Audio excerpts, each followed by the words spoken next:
Assalamualaikum warahmatullahi wabarakatuh. Waalaikumsalam warahmatullahi wabarakatuh. Hari ini kita akan belajar tentang pengolahan buah-buahan. Ya, untuk pertemuan kali ini kita akan praktikum pembuatan selai nanas. Nah, sesuai dengan minggu kemarin, untuk hari ini kita praktikum membuat selai nanas dari olahan buah-buahan. Sebelum kita mulai pelajaran, kita berdoa terlebih dahulu. Doa dipimpin oleh ketua kelas. Silakan ketua kelas. Sebelum kita mulai pelajaran, kita berdoa. Doa mulai. Bismillahirrahmanirrahim. Raditu billahi rabban wa bil islami dinan wa bi Muhammadin nabiyyan wa rasulah. Rabbi zidni ilma warzuqni fahma. Rabbi shrahli sadri wa yassir li amri wahlul 'uqdatam min lisani yafqahu qawli bi rahmatika ya arhamar rahimin. Untuk pertemuan hari ini, di awal tadi saya sudah jelaskan kita akan praktikum pembuatan selai nanas. Nah, ini adalah kompetensi dasar yang kita pelajari hari ini. Kompetensi dasar pengetahuan yaitu menerapkan pengolahan hasil buah-buahan. Kompetensi dasar keterampilan yaitu memproduksi olahan hasil buah-buahan. Indikator dari kompetensi dasar pengetahuan yaitu menjelaskan pengolahan hasil buah-buahan, menguraikan prinsip-prinsip pengolahan hasil buah-buahan, menerapkan pengolahan hasil buah-buahan, melakukan pemilihan alat untuk proses produksi hasil buah-buahan. Terus indikator pengetahuan keterampilan yaitu melakukan proses pemilihan buah untuk diolah, menganalisis proses produksi olahan buah-buahan, memproduksi olahan hasil buah-buahan sesuai dengan SOP yang berlaku, mampu mengevaluasi hasil produk olahan buah-buahan. Tujuan pembelajaran, slide-nya kelihatan jelas ya? Iya. Tujuan pembelajaran yang pertama, siswa dapat menjelaskan pengolahan hasil buah-buahan. Yang kedua, setelah mengamati penjelasan dan melakukan kajian referensi, siswa dapat menguraikan dengan benar prinsip pengolahan hasil buah-buahan. Yang ketiga, siswa mampu menerapkan pengolahan hasil buah-buahan. Yang keempat, melalui bimbingan guru, siswa mampu melakukan proses pemilihan buah untuk diolah. Yang kelima, melalui proses pembelajaran, siswa mampu memilih penggunaan alat yang dibutuhkan. Tujuan yang keenam, melalui proses praktikum, siswa mampu menganalisis proses produksi olahan buah-buahan. Yang ketujuh, dengan bimbingan guru, siswa mampu melakukan proses produksi yang baik sesuai dengan SOP. Tujuan pembelajaran yang kedelapan, siswa mampu mengevaluasi hasil produk olahan buah-buahan. Nah, ini tujuan pembelajaran hari ini ada 8 poin.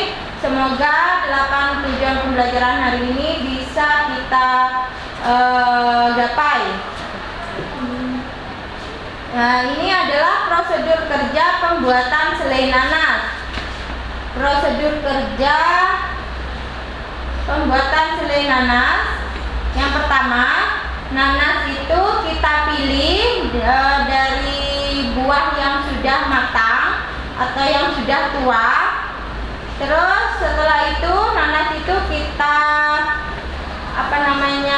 kupas kulitnya, dibuang mata kulitnya juga, ini dibuang. Setelah itu kita timbang sebanyak 500 gram.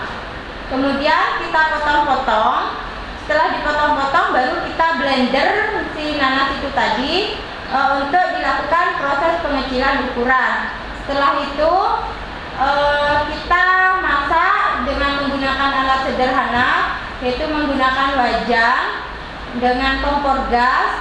Nanti saat mau proses pemanasan ditambahkan gulanya. Gulanya sebanyak 500 gram. Habis itu sudah dimasak sampai mengental, sampai terbentuk selai. Kalau sudah terbentuk selai baru matikan apinya, terus pindahkan ke wadah yang lebih aman. Tidak ada yang mau ditanyakan masalah prosedur kerja? Oh ya, Noval, tanyakan Noval. Penambahkan gula pasir saat dimasak. Oh, penambahan gula pasir saat dimasak. Ya, itu ditambahkan gula sebelum menyalakan kompor. Jadi selai nanasnya, jus nanasnya sudah ada di wadah wajan, itu baru ditambahkan gula pasirnya. Jangan lupa gula pasirnya ditimbang dulu sebanyak 500 gram. Baru kalau sudah tercampur di wajan, dinyalakan kompornya, terus dimasak. Ya, ada pertanyaan yang lain? Airnya, Ya. airnya itu ditaruh pas lagi masak apa juga itu? Airnya itu kita gunakan saat menambahkan pembuatan jus saat di blender. Ya, ada yang tanya lagi? Tanya? Enggak jadi, udah paham? Iya. Yang lain udah paham? Paham ya? Iya. Kalau paham, kita lanjutkan ke slide berikutnya, yaitu alat dan bahan. Alat dan bahan, alatnya ada pisau, baskom, blender, wajan, spatula, kompor gas. Bahan 1 buah nanas, ada setengah gula pasir, asam sitrat secukupnya, dan air. Nah, alat dan bahan sudah saya sediakan di meja alat dan bahan. Nanti saat praktikum kalian bisa mengambilnya sesuai dengan kebutuhan. Sudah, kita mulai dari sekarang praktikumnya, atau kalau ada yang mau ditanyakan dulu. Nggak ada, jelas. Nah, kita ngambil bahan-bahan yang dibutuhkan di meja alat dan bahan, kalian ambil, nanti pindahkan ke meja kerja kalian masing-masing.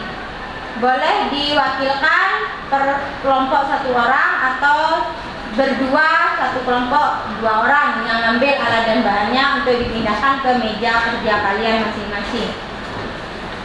Sekarang. Ya, sekarang kita sudah mulai praktikum sekarang.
jika api terlalu besar dan lama proses pemasakan?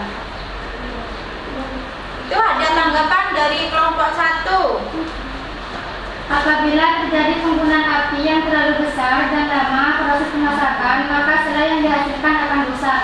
Hal ini karena terjadi proses kristalisasi. Warnanya pun akan tidak cemerlang atau agak coklat, dan aroma yang dihasilkan berbau gosong.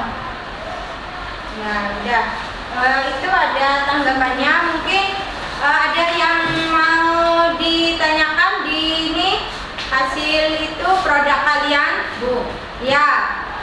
Kenapa Prosesnya kelompok saya lama jadinya. proses yang gimana? Waktu pemasakan? Tunggu masakan. Oh, jadi prosesnya lebih cepat di kelompok 1 gitu dibandingkan Ya. di kelompok 2. Nah, itu mungkin terjadi saat penambahan air. Nah, itu terjadi saat penambahan air di proses blender. Nah, itu saat membuat jus nanasnya itu air yang digunakan terlalu banyak. Boleh disimpulkan hasil pembelajaran hari ini. Kalau tidak ada pertanyaan, boleh kalian simpulkan. Silakan, siapa yang mau menyimpulkan? Saya, Bu. Oh ya, boleh Nur Fadila, lanjut. Kesimpulannya ada 2. Yang pertama, dalam membuat selai nanas harus memilih bahan baku yang sudah matang. Yang kedua, selalu dijaga api dalam proses pengadukan agar tidak terjadi kristalisasi. Sudah. Itu ya kesimpulannya. Mungkin ada yang mau menambahkan kesimpulannya hasil pembelajarannya hari ini? Ada? Sudah paham? Sudah jelas? Jelas. Udah. Berarti kegiatan pembelajaran hari ini kita sudah selesai sampai sekarang. Untuk minggu depan kita akan mempelajari tentang mengidentifikasi sayur segar, atau nanti kita akan praktikum kedua membuat sirup buah dari olahan bahan pangan buah. Jadi nanti kita bisa membuat sirup buah. Tinggal minggu depan kita ada 2 sesi membuat sari buah, atau kita melanjutkan materi tentang mengidentifikasi sayuran segar. Ya, untuk selebihnya nanti kita via WA WhatsApp atau via Classroom kita bicarakan di situ untuk pembelajaran selanjutnya. Ini ada tugas di rumah untuk kalian.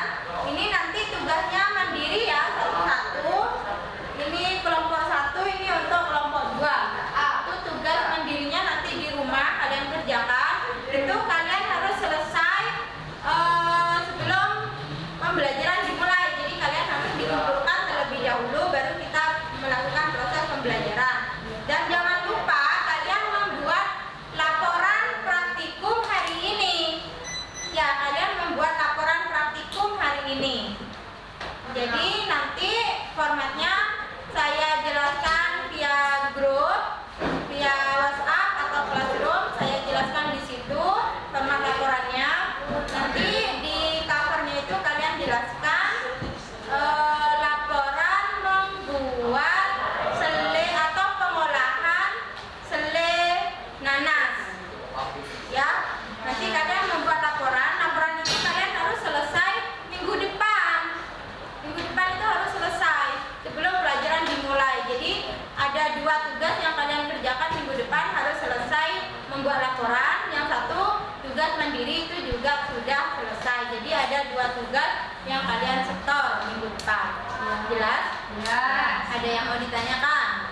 Sudah. Kalau nggak ada yang mau ditanyakan, kita akhiri pelajaran hari ini. Untuk ketua kelas mimpin doa selesai pembelajaran. Belum kita pulang, kita berdoa. Doa mulai. Bismillah.